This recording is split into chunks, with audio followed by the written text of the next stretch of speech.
If you just moved into a house, new apartment, whatever it might be, and you just don't have time, you haven't had time to get your blinds up, these are a lifesaver. So these are just temporary shades.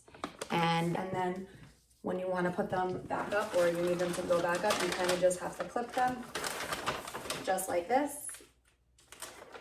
And then you're good to go. And then obviously if you want them to go all the way up, you would just clip higher, just like that. So if you need some temporary shades, these are definitely a great option and I highly recommend them. They have, you just cut them to size. So they come in this, like this.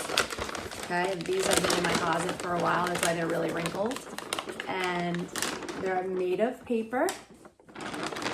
And you have to just measure the window where you want them. And then you're just gonna take a scissor and then you're gonna cut them to the size that you need. And then on the back here, there's some tape. So you'll just take off the tape and then you stick that to your window.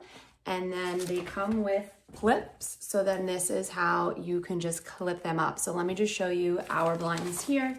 I'm gonna show you these. So we have our clips and then they just come down. This is what they look like. They're really actually pretty nice.